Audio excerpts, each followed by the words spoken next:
വിവിധ സന്യാസി സമ്പ്രദായങ്ങളെക്കുറിച്ചും അഖാഡകളെക്കുറിച്ചും വിവരിച്ച് തരുമോ സ്വാമി? സന്യാസി സമ്പ്രദായങ്ങളെക്കുറിച്ച് പറയാനുള്ള അറിവില്ല. കാരണം ഒട്ടനവധി പരമ്പരകളും ഒട്ടനവധി സന്യാസി സമ്പ്രദായങ്ങളും ഉണ്ട്.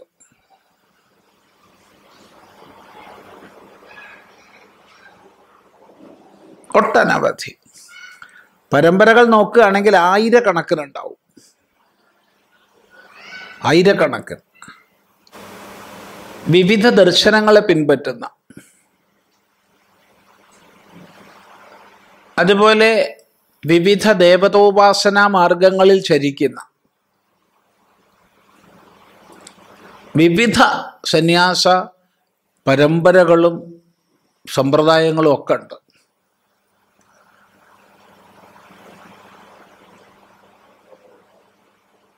ഇനി ഒരു പരമ്പരയിൽ തന്നെ അനേക സമ്പ്രദായങ്ങളുണ്ട്. ഒരു പരമ്പര, ഇപ്പം ചെറിയ ഉദാഹരണം പറഞ്ഞാൽ, നമ്മൾ ശങ്കര പരമ്പര എന്ന് എടുത്തു എന്ന് വെച്ചോളൂ, അല്ലെങ്കിൽ ദശനാമി പരമ്പര എന്ന് എടുത്തു എന്ന് വെച്ചോളൂ. ഒറ്റ പരമ്പരയാണ്, രണ്ട് പരമ്പരയല്ല, ഒറ്റ പരമ്പര. അതിൽ തന്നെ 10 പേരുണ്ട്. പുരിയും സരസ്വതിയും ഭാരതിയും ഗിരിയും ആശ്രമവും തീർത്ഥയും വനവും ഭാരതി പറഞ്ഞു, അങ്ങനെ സാഗർ, 10 പേരുകളുണ്ട്. പരമ്പരയോ ഒറ്റ പരമ്പര, ശങ്കര പരമ്പര അല്ലെങ്കിൽ ദശനാമി പരമ്പര. അതിൽ തന്നെ 4 സമ്പ്രദായങ്ങളുണ്ട്. 4 സമ്പ്രദായങ്ങളുണ്ട്. ഇപ്പം ശൃംഗേരി മഠത്തിന് കീഴിലുള്ള നാമങ്ങൾ 3 പുരിയും സരസ്വതിയും ഭാരതിയും. പുരി, സരസ്വതി, ഭാരതി 3 ശൃംഗേരിയുടെ കീഴിലാണ്. ഉദാഹരണത്തിന് മാത്രമാണ് പറയുന്നത്, മറ്റ് വളരെ വിസ്തൃതമായി പറയേണ്ടി വരും. ഈ 3 ഒരു സമ്പ്രദായ. ആ സമ്പ്രദായം, ഞങ്ങളുടെ സമ്പ്രദായം എന്ന് പറഞ്ഞാൽ ഭൂരിവാരമാണ്. ഭൂരിവാര സമ്പ്രദായം. പുരി ആയാലും സരസ്വതി ആയാലും ഭാരതി ആയാലും സമ്പ്രദായം ഒന്നാണ്, ഒറ്റ സമ്പ്രദായ. ഇതൊന്നും പലർക്കും അറിയില്ല. എന്നിട്ട് പലരും സ്വാഗതം ചെയ്യുമ്പോൾ ഒക്കെ പല സമ്പ്രദായങ്ങളിൽപ്പെട്ട സന്യാസിമാർ ഒത്തുകൂടിയിരിക്കുന്നു എന്നൊക്കെ പറയും ഞങ്ങളെ കൊണ്ട്. കാരണം സരസ്വതി പുരിയൊക്കെ വേറെയാന്നാ വിചാരം. ഇതൊന്നും വേറെയല്ല, ഒറ്റ സമ്പ്രദായ. ആ സമ്പ്രദായത്തിൻ്റെ പേര് ഭൂരിവാരം. അതൊക്കെ ഉണ്ട്, അത് പറയാം. അതാ പറഞ്ഞത്, അനവധി സന്യാസ സമ്പ്രദായങ്ങളും പരമ്പരകളും ഭാരതത്തിലുണ്ട്. ശൈവ സന്യാസിമാരുണ്ട്. ശൈവ സന്യാസിമാരിൽ പല വിഭാഗങ്ങളുണ്ട്. ആ ശൈവ സന്യാസിമാരിൽ തന്നെ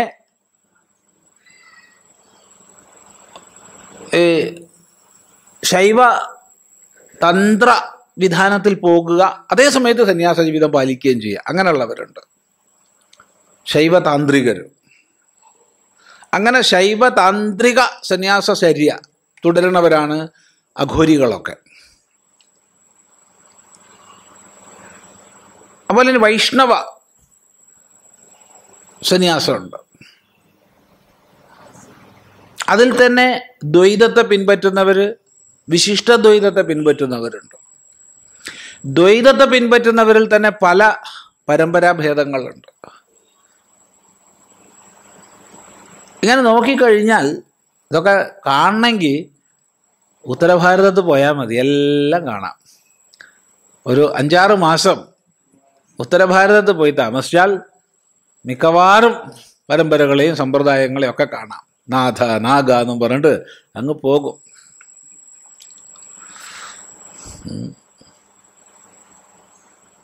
നമുക്കറിയില്ലേ,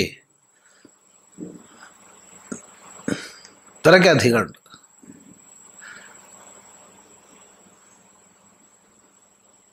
ഏതായാലും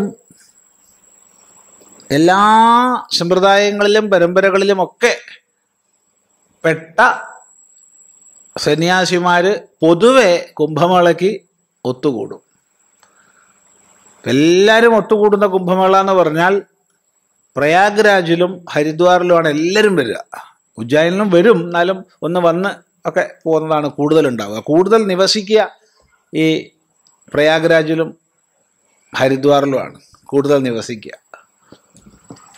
അപ്പോൾ ആ സന്ദർഭത്തിലൊന്ന് പോവുക, കുറച്ച് ദിവസമൊക്കെ അവിടെ താമസിക്കുക പറഞ്ഞാൽ എല്ലാ പരമ്പരകളെയും സമ്പ്രദായങ്ങളെയും ഒക്കെ കാണാം. സമയം വേണം പഠിക്കാൻ.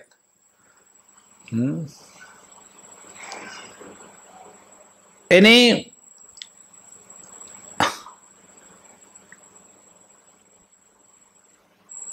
വൈദിക സന്യാസ സമ്പ്രദായത്തിൽ വൈദിക എന്ന് പറഞ്ഞാൽ പ്രത്യേകം ശ്രദ്ധിക്കുക. പ്രധാനമായിട്ട് രണ്ടായി തിരിക്കാം: വിവിധിഷാ സന്യാസവും വിദ്വത് സന്യാസവും. വിവിധിഷാ സന്യാസം ഗുരുനാഥനിൽ നിന്ന് തത്വജ്ഞാനം ഇച്ഛിച്ചുകൊണ്ട് ദീക്ഷ സ്വീകരിക്കുന്നതാണ്. വിദ്വത് സന്യാസം ജീവിതം കൃതാർത്ഥമായി ഇനിയിപ്പോൾ പ്രത്യേകിച്ച് നേടാനും നഷ്ടപ്പെടാനും ഒന്നൊന്നുമില്ല എന്നുള്ള ബോധം വന്നു. എന്നാലും ലോകസംഗ്രഹാർത്ഥം ഒരു സന്യാസവ്രതം സ്വയം സ്വീകരിച്ച് സ്വയം നാമകരണം ചെയ്ത് കഴിയുന്നതാണ് വിദ്വത് സന്യാസം.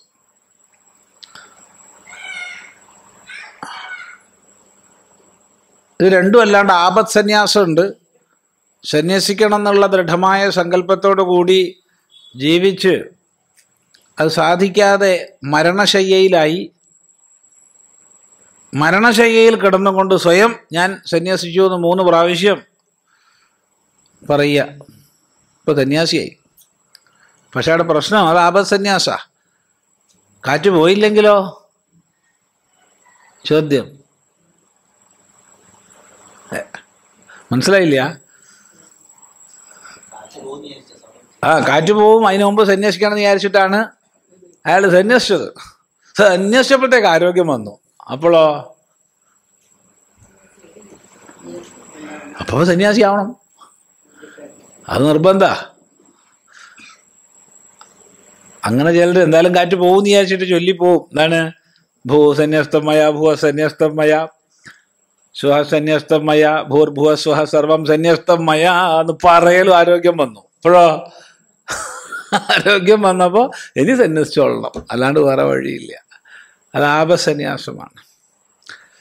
വിവിധിഷാ സന്യാസത്തിൽ, നേരത്തെ പറഞ്ഞ വിവിധിഷാ സന്യാസത്തിൽ ചില മന്ത്രങ്ങളൊക്കെ ഉണ്ട്, അതൊന്നും ഇപ്പോൾ ചൊല്ലണില്ല. ആ മന്ത്രങ്ങളോടുകൂടി ദണ്ഡം പരിത്യജിച്ചിട്ടാണ് പരമാംസ ദീക്ഷ സ്വീകരിക്കുന്നത്. അല്ലാത്തവർ ദണ്ഡം പരിത്യജിക്കില്ല. അത് ഹംസ ദീക്ഷയിൽ ദണ്ഡപരിത്യാഗം ചെയ്യില്ല, അവർ ദണ്ഡം പിടിക്കും. പരമാംസ ദീക്ഷയിൽ ദണ്ഡം ഉപേക്ഷിക്കും. അതാണ്. പിന്നെ ദണ്ഡമുള്ളത് സ്ഥാനചിഹ്നമായിട്ട് ദണ്ഡം ഗ്രഹിക്കുന്നതുണ്ട്. അത് വേറെ.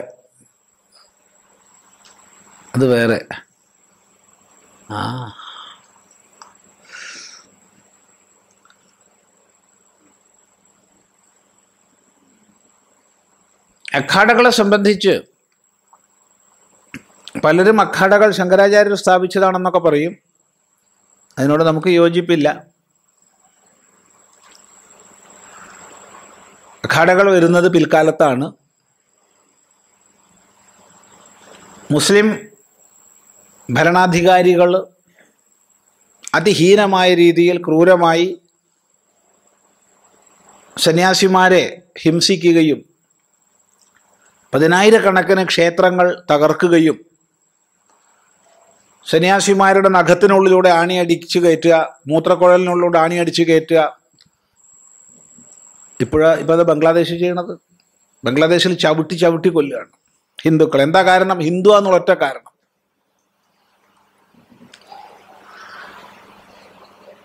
കുറച്ച് ദിവസമായിട്ട് ദിവസം ഇത് തന്നെയാണ്.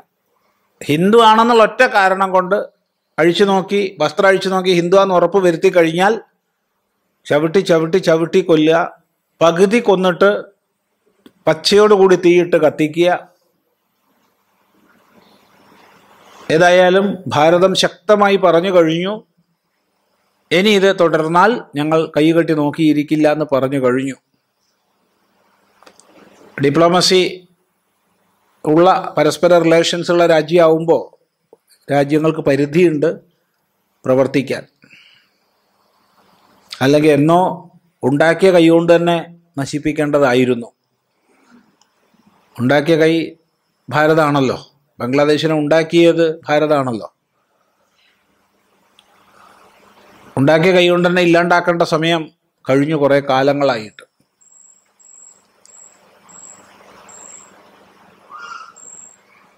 ഇപ്പം ചിന്തിക്കാൻ പറ്റാത്തതാണ്.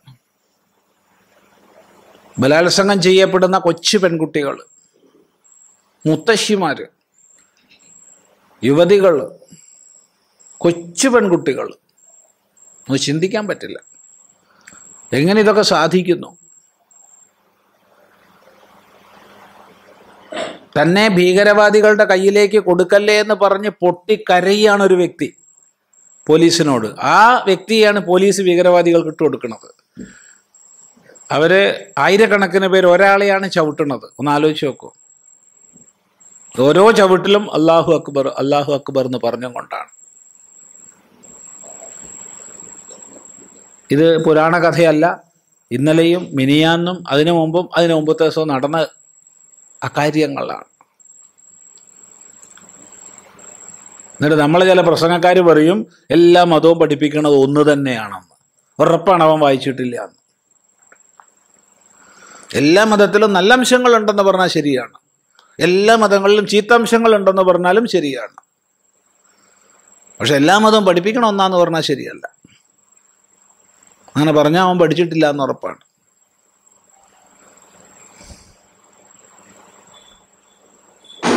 ശരി, ഏതായാലും ഈ കാലഘട്ടത്തിൽ 10,000-കണക്കിന് ക്ഷേത്രങ്ങൾ തകർക്കപ്പെട്ടപ്പോൾ, ആയിരക്കണക്കിന് സന്യാസിമാരിങ്ങനെ ഇഞ്ചിഞ്ചായി കൊല്ലപ്പെട്ടപ്പോൾ, ഇനി ഇത് അനുവദിക്കാൻ പറ്റില്ല എന്നുള്ള നിശ്ചയദാർഢ്യത്തോടു കൂടി സർവജ്ഞനായിരുന്ന മധുസൂദന സരസ്വതി സ്വാമികളാണ് അഖാഡകൾ ആരംഭിച്ചതെന്നാണ് മനസ്സിലാക്കിയിട്ടുള്ളത്.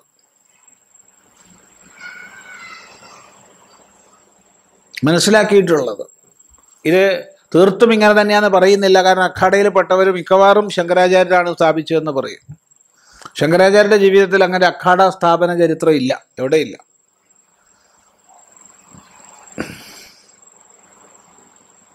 ഏതായാലും അവിടെ ആയുധ പരിശീലന കേന്ദ്രം, ആയോധന കലകൾ പഠിക്കുക,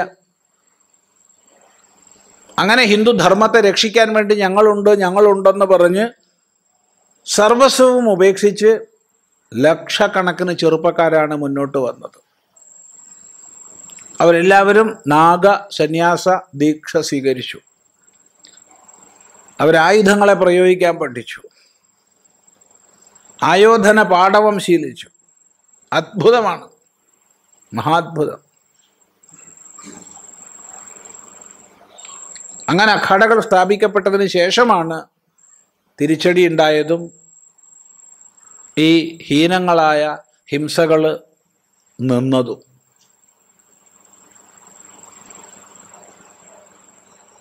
അഖാഡകളിൽ